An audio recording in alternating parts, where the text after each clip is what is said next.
Faire des mathématiques, c'est avant tout démontrer ce qu'on affirme. Nous avons déjà vu que la projection stéréographique transforme les cercles de la sphère, qui ne passent pas par le pôle, en des cercles du plan. Et nous allons maintenant le démontrer. Même si ce théorème est connu depuis très longtemps, c'est moi, Bernard Riemann, qui vais vous le présenter. On m'honore souvent en parlant de la sphère de Riemann. Démontrer, c'est beaucoup plus que montrer. Il ne suffit pas de constater sur un film qu'une courbe a l'air d'être un cercle pour être sûr qu'il s'agit vraiment d'un cercle. Une démonstration mathématique doit convaincre par un raisonnement et doit expliquer pourquoi c'est bien un cercle. C'est le grand Euclide, au IIIe siècle avant Jésus-Christ, qui a formulé les règles du jeu mathématique dans son livre « Les éléments ». Une démonstration s'appuie sur des faits qui eux-mêmes doivent être démontrés. Mais au départ, il faut bien commencer par quelque chose et accepter des affirmations sans démonstration. Ce sont les axiomes. La mathématique apparaît donc comme une immense construction dont les fondements sont les axiomes et dont chaque brique repose sur la précédente. Pour démontrer le théorème sur la projection stéréographique, il nous faudrait en principe remonter aux axiomes. Bien sûr, nous n'avons pas le temps de le faire ici. Nous allons supposer que nous avons déjà établi les théorèmes de géométrie qu'on apprend, disons, au collège. Et nous allons démontrer ce théorème.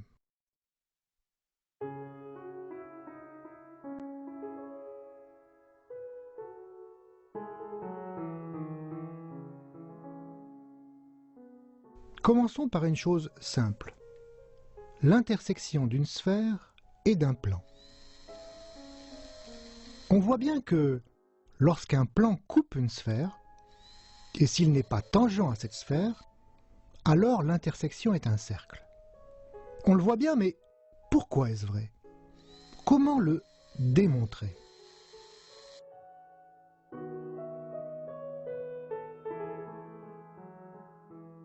Alors, considérons un plan quelconque, bleu. On peut abaisser la perpendiculaire du centre C de la sphère sur ce plan. Appelons P le pied de cette perpendiculaire. Considérons deux points, A et B, sur l'intersection de la sphère et du plan. Et observons les deux triangles CPA et CPB. Ils ont un côté en commun, le côté CP. Ce sont tous les deux des triangles rectangles, car l'angle en P est un angle droit. Bien sûr, puisque le plan est perpendiculaire à CP. Mais leurs hypoténuses AC et BC ont la même longueur, car les points A et B sont sur la sphère et donc à la même distance du centre C. Mais souvenons-nous du théorème de Pythagore. Comme nos deux triangles rectangles ont deux côtés de même longueur, ils ont en fait les trois côtés de même longueur. Ainsi, nous avons démontré que PA et PB ont la même longueur, c'est-à-dire que A et B sont sur le même cercle de centre P, dans le plan bleu. Nous avons ainsi démontré que tous les points qui sont à la fois sur la sphère et dans le plan appartiennent en fait à un cercle. Mais ceci signifie-t-il pour autant que tous les points de ce cercle sont sur la sphère et dans le plan? A priori non. Il nous faut encore le démontrer.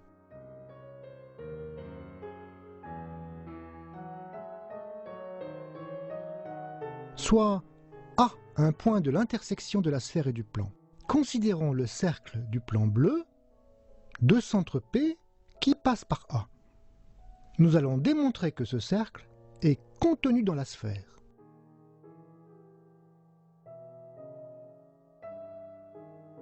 soit B, un point de ce cercle. Observons les deux triangles CPA et CPB. Ils ont un côté en commun, le côté CP.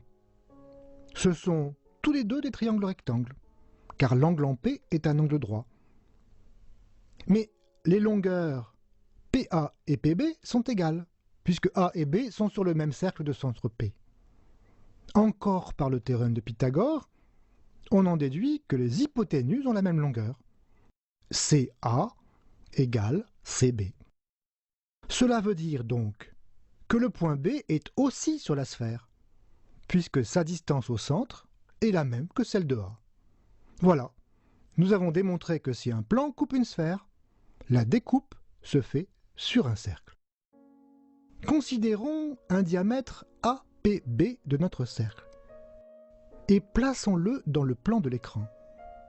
Le plan bleu apparaît comme une droite sur l'écran et la sphère comme un cercle.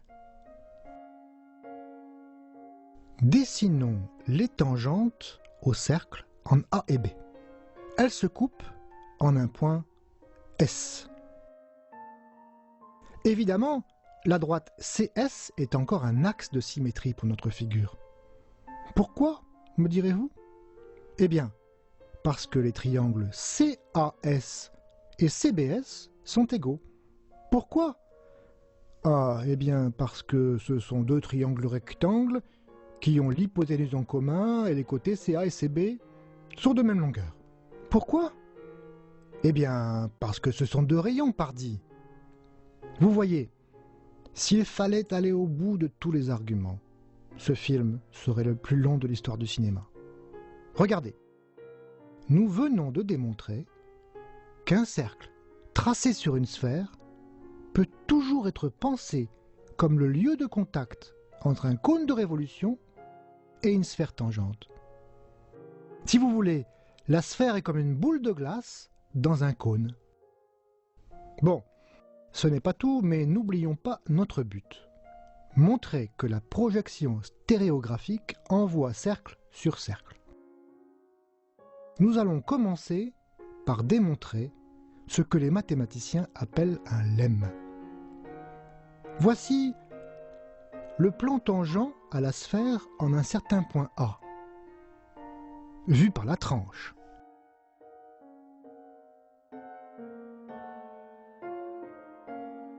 Voici maintenant le plan tangent en un autre point B, vu également par la tranche.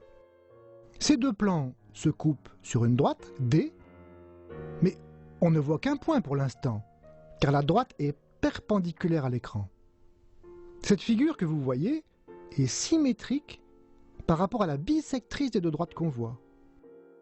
La figure de dimension 3 est symétrique par rapport au plan bisecteur des deux plans tangents.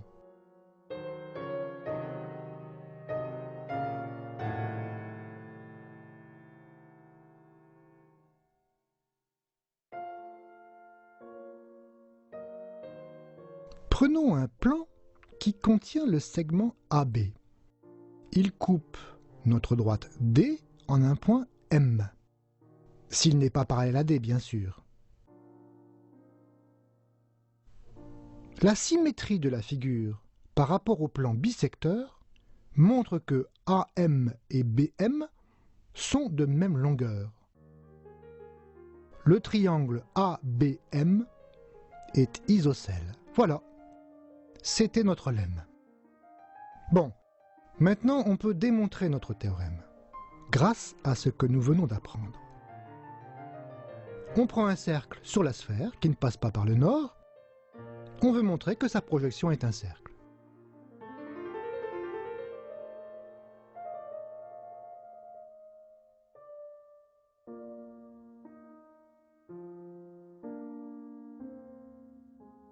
Regardez, si au lieu de projeter sur le plan tangent au pôle sud, nous projetons sur un plan parallèle à ce plan, le brave théorème de Thalès nous garantit que toutes les projections sont semblables.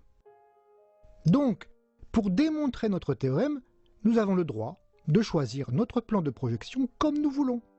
Bien sûr, tant qu'il reste parallèle au plan tangent au sud.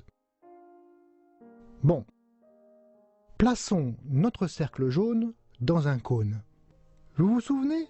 La boule de glace dans un cône de sommet S? Eh bien, nous allons projeter sur le plan horizontal qui passe par S.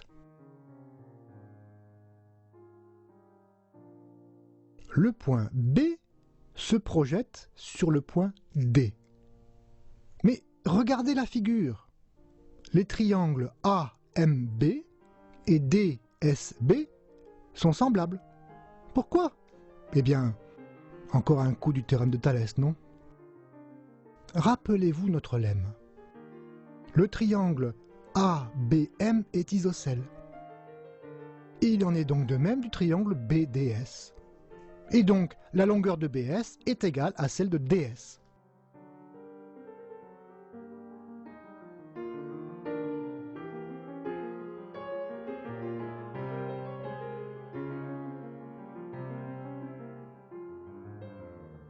Quand le point B se déplace sur le cercle jaune, le segment BS reste tangent à la sphère.